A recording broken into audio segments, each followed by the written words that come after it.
ಮತ್ತೆ ನರಿ ಇದ್ವಂತೆ. ಆ ಊರಲ್ಲಿ ಒಂದು ದೊಡ್ಡ ನದಿ ಇತ್ತಂತೆ.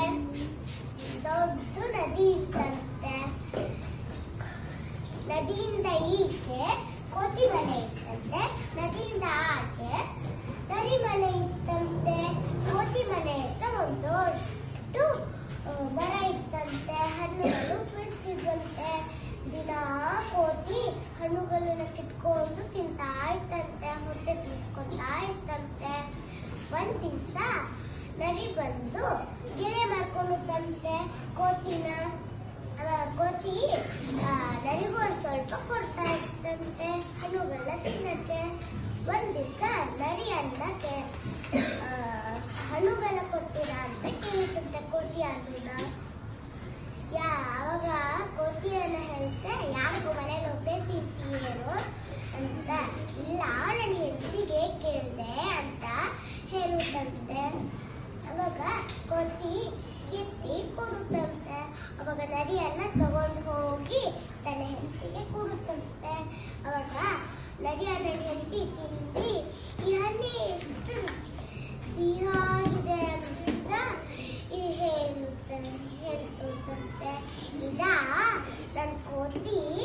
ನನ್ನ ಫ್ರೆಂಡ್ ಕೋತಿ ಯಾವಾಗ್ಲೂ ಈ ಹಣ್ಣುಗಳನ್ನೇ ತಿಂತಾ ಇರುತ್ತೆ ಅಂತ ಹೇಳ್ತಂತೆ. ಯಾವಾಗ್ಲೂ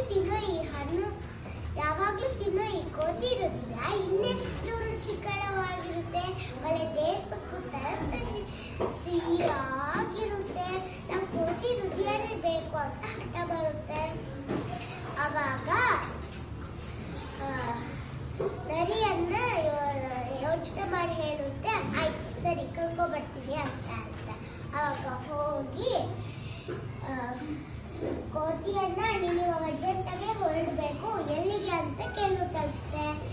ನೀನ್ ಕೊಟ್ಟಂತ ಸಿಹಿ ಹಣ್ಣು ನನ್ನ ಹೆಂಡತಿಗೆ ತುಂಬಾ ಇಷ್ಟ ಆಗಿದೆ, ಅದಕ್ಕೆ ನಿನ್ನ ಮನೆಗೆ ಊಟಕ್ಕೆ ಕರಿತಾ ಇದ್ದಾಳೆ. ನೀನ್ ಬರ್ತೀಯ ಅಂತ ಒಂದ್ ಸ್ವಲ್ಪ ಅಡಿಗೆನು ಮಾಡ್ಬಿಟ್ಟಿದ್ದಾಳೆ ಅಂತ ಹೇಳ್ತೆ. ಸಿಟ್ಟಿಗಳಿರುತ್ತಾ ಅಂತ ಕೇಳುತ್ತೆ. ಇರುತ್ತೆ ಅಂತ ಹೇಳ್ತಂತೆ. ಅವಾಗ ನಂಗೆ ಈಜೆ ಬರಲ್ವಲ್ಲ, ನಾನ್ ಹೇಗ್ ಬರ್ರಿ ಅಂತ ಕೇಳುತ್ತಂತೆ. ನನ್ ಬೆಡ್ ಮೇಲೆ ಕುತ್ಕೋ ಸಾಕು, ನಾನು ಕರ್ಕೊಂಡು ಹೋಗ್ತೀನಿ ಅಂತ. ಅವಾಗ ಕೋತಿ ಹಣ್ಣುಗಳನ್ನ ಕಿತ್ಕೊಂಡು ಬರುತ್ತಂತೆ ಕುತ್ಕೊಂಡೆ. ನದಿ ತಣ್ಣು ಬದಿಯದಲ್ಲೇ ನರಿಯನ್ನ ಹೇಳ್ಬಿಡುತ್ತಂತೆ, ಏ ದಡ್ಡ ಕೋತಿ, ಇವಾಗ ಹೋಗಿ ನಿನಗೆ ಊಟ ಹಾಕಲ್ಲಪ್ಪ, ನಾವು ಊಟ ಮಾಡ್ತೀವಿ ಅಂತ ಹೇಳ್ತಂತೆ. ಅವಾಗ ಕೋತಿ ಒಡ್ಡೆ ಮಾಡಿ ಹೇಳುತ್ತಂತೆ, ನೀನ್ ಮೊದ್ಲೇ ಹೇಳ್ಬೇಕಿತ್ತು ತಾನೆ, ನಾನು ಜಾಮೂನ್ ಮರದಲ್ಲಿ ಒಂದ್ ಡಬ್ಬದಲ್ಲಿ ಇಟ್ಟಿದ್ದೀನಿ ಅಂತ ಹೇಳುತ್ತಂತೆ. ಅವಾಗ ಇವಾಗ ಏನ್ ಮಾಡೋದು ಅಂತ ಹೇಳ್ತೆ. ಮತ್ತೆ ತಿರ್ಸ್ಕೊ ಹೋಗ್ತಾ ಬಂದ್ಬಿಡೋಣ ಅಂತ ಹೇಳ್ತೆ. ಮತ್ತೆ ತಿರ್ಸ್ಕೊಂಡು ಹೋಗ್ಬಿಡ್ತಾರಂತೆ.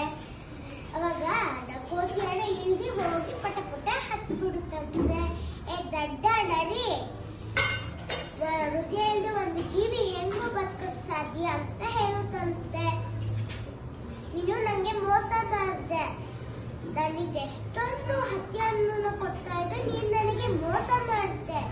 ಯಾವತ್ತು ನೀನು ಹೊಳೆ ದಾಟಿ ಈ ಕಡೆ ಬರಂಗೇ ಇಲ್ಲ. ನಿನ್ ಮುಖನ ನೀನ್ ನಂಗೂ ತೋರಿಸಲಿಲ್ಲ, ನನ್ ಮುಖನು ನಾನು ನಿಂಗೆ ತೋರ್ಸಲ್ಲ ಅಂತ ಹೇಳ್ಬಿಡುತ್ತಂತೆ. ಅವಾಗ ನರಿ ಯಾವತ್ತು ಹೊಳೆ ದಾಟಿ ಬರ್ಲೇ ಇಲ್ವಂತೆ. Thank you. ಈ ಕಥೆಯಿಂದ ನಿಮ್ಗೆ ಏನ್ ತಿಳಿಯಿತು? ಮೋಸ ಯಾವತ್ತು ಗೆಲ್ಲಲ್ಲ. ನನ್ನ ಹೆಸರು ಸುದೀಶ್.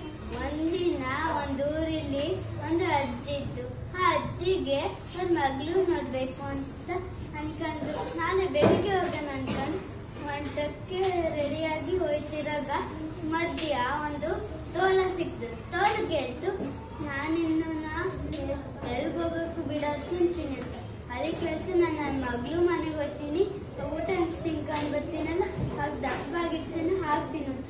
ಆಯ್ತು ಸರಿ ಅಂತ ಮುಂದೆ ಹೋದಾಗ ಒಂದು ಸಿಂಹ ಸಿಕ್ತು. ಸಿಂಹ ಕೇಳ್ತು, ನಾನು ತಿಂತೀನಿ, ಆದ್ರೆ ನಾನಿನ್ನು ಎಲ್ಗೂ ಬಿಡೋದಿಲ್ಲ ಅಂತ. ಆದ್ರೆ ಅಜ್ಜಿ ಹೇಳ್ತು, ನಾನು ನನ್ನ ಮಗಳು ಮನೆಗೆ ಹೋಗ್ತಿದ್ದೀನಿ, ಊಟ ತಿನ್ಕೊಂಡು ಬರ್ತೀನಲ್ಲ, ದೊಡ್ಡವರಾಗ್ತೀನಲ್ಲ, ಹಾಕ್ತೀನಿ ಅಂತ. ಆಮೇಲೆ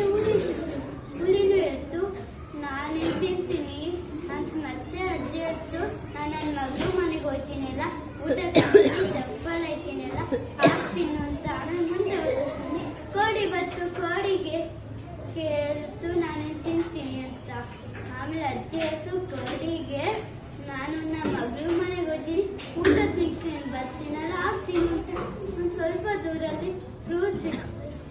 ಅದನ್ನ ತಗೊಂಡು ಮುಂದೆ ಹೋದ್ರೇನೆ ಅವ್ರ ಮಗಳು ಮನೆ ಹೋಗಿ ಸ್ವಲ್ಪ ದಿವಸ ಖುಷಿಯಾಗಿರತ್ತು. ಆಮೇಲೆ ಬರುವಾಗ ಅವ್ರ ಅಜ್ಜಿ ಅಳ್ತಿತ್ತು ಅಂತ ಅವ್ರ ಮಗಳು ಅಮ್ಮ ಏನಾಯ್ತು ನಿಂಗಂತ ಕೇಳಿದ್ಕೆ ಹೇಳ್ತಿದ್ದೆ, ಎಲ್ಲ ವಿಷಯನೂ ಹೇಳಿದ್ರು. ಆಮೇಲೆ ಏನಾಯ್ತು ಅಂದ್ರೆ ಅವ್ರ ಮಗಳು ಹೋಗಿ ಒಂದು ದೊಡ್ಡ ಕುಂಬಳಕಾಯಿ ತೆಗೆದ್ರು. ಅದಿರೋದೆಲ್ಲ ತೆಗ್ದು ಅಜ್ಜಿನ ಜೊತೆ ಕೂತ್ಕೊಂಡು ಹೋಗಕ್ ಹೇಳ್ತು. ಆಮೇಲೆ ಆ ಅಜ್ಜಿ ಹೋಗಾಗ ಕರಡಿ ಸಿಕ್ತು. ಕರಡಿ ನೀನ್ ಅಜ್ಜಿನ ಅಂತ ಕೇಳಿದ್ಕೆ ನಾನು ಅಜ್ಜಿ ಅಲ್ಲ, ನಾನು ಟುನುಕ್ ಟುನುಕ್ ಅಂತ ಹೇಳಿ ಓಡಾಡ್ತಿರ್ಬೇಕಾದ್ರೆ ಮಧ್ಯಕ್ಕೆ ಹುಲಿ ಸಿಕ್ತು. ಹುಲಿನ ನೀನ್ ಅಜ್ಜಿನ ಅಂತ ಕೇಳಿದ್ಕೆ ಆ ಕುಂಬಳಕಾಯಿ ಹೇಳ್ತು, ನಾನು ಅಜ್ಜಿ ಅಲ್ಲ, ನಾನು ಟುನುಕ್ ಟುನುಕ್ ಅಂತ ಹೇಳಿ ಓಡಾಯ್ತು. ಆಮೇಲೆ ಮಧ್ಯಕ್ಕೆ ಸಿಂಹ ಸಿಕ್ತು. ಸಿಂಹ ಹೇಳ್ತು, ನೀನು ಅಜ್ಜಿನ ಆಮೇಲೆ ಕುಂಬಳಕಾಯಿ ಹೇಳ್ತು, ನಾನು ಅಜ್ಜಿ ಅಲ್ಲ, ನಾನು ಟುನುಕ್ ಟುನುಕ್ ಅಂತ ಹೇಳಿ ಮುಂದೆ ಹೋದ್ಮೇಲೆ ಆಮೇಲೆ ಅದು ನರಿ ಸಿಕ್ತು ಮಧ್ಯ.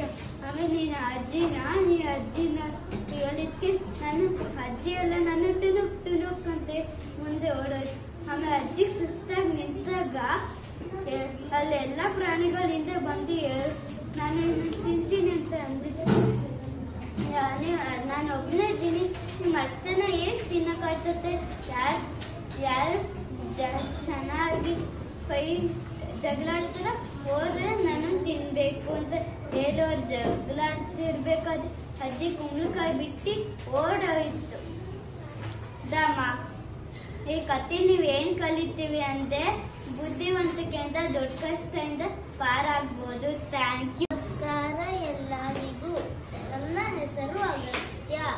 ನನ್ನ ಟಾಪಿಕ್ ಹೆಸರು ಕೋತಿ ಮತ್ತೆ ಹಾವು.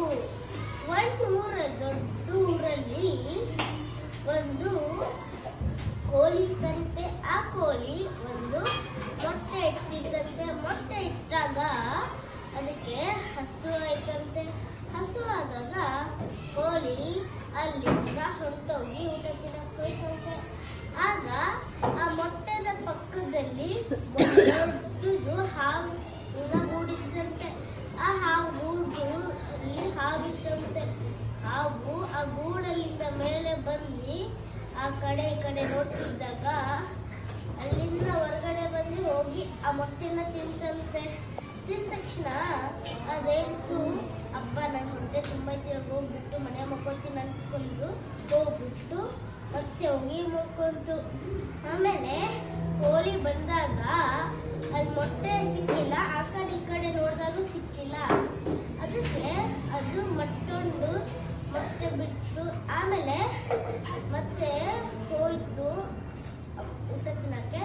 ಆಮೇಲೆ ಮತ್ತೆ ಹಾವು ಅನ್ಕೊಳ್ಳುತ್ತೆ, ಇವಾಗ ಮೊಟ್ಟೆ ಇಟ್ಟಿರ್ತಾರೆ, ನಾನು ಹೋಗ್ಬಿಟ್ಟಿನ ಅಂದ್ಬಿಟ್ಟು ಮತ್ತೆ ಹಾವು ಮೇಲೆ ಬಂದು ಹೋಗಿ ತಿಂದ್ಬಿಟ್ಟು ಹೋಗಿ ಮುಕ್ಕೊಂಡು.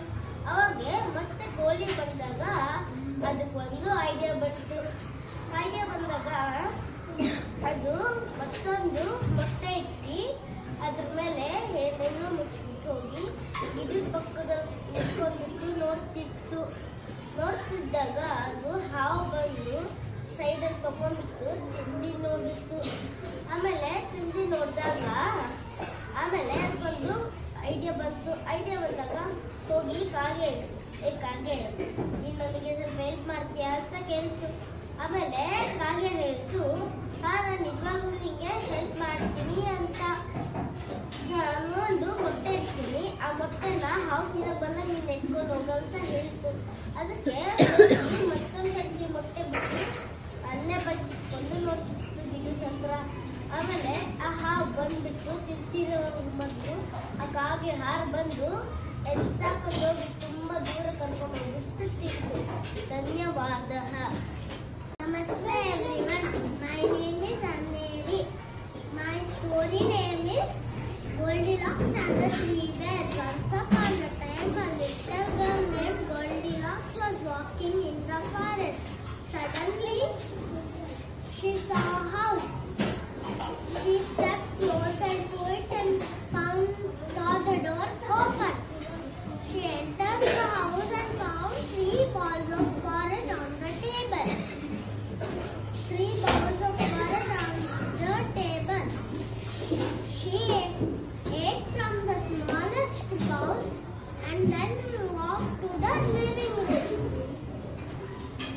found 3 chairs.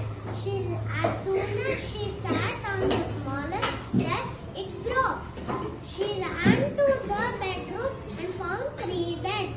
She sat on the smallest bed, hopped onto the smallest bed and fell asleep.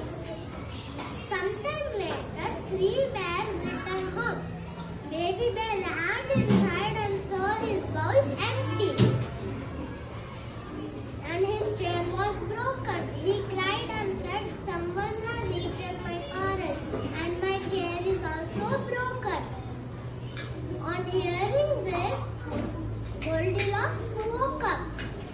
She apologized to the baby bear. Mama bear said, "You always take permission first before doing things." Thank you. My name is Siksha. Today I am going to tell a story about the tailor and the elephant. Once an elephant lived in a village. Every day it would go to a pond for a day. On its return, it would stop at the tailor's shop as he gave it a banana daily. One evening, the tailor had gone to the city and his son was at the shop. That evening, when the elephant reached the shop and raised its trunk for a banana, the son pricked it with a needle. The elephant walked away sadly. The next day, the elephant went to a muddy pond. It went to the muddy pond. It went to the shop. The elephant sprayed muddy water all over the boy. The boy cried, "Please forgive me. I was wrong when I pricked you with a needle. I shouldn't have done that." On hearing this, his father shouted at him, "The elephant is our friend. Never hurt him again." That day, the tailor gave 2 bananas to the elephant. It went away happily. Moral of the story is, kindness is a virtue in itself. Thank you.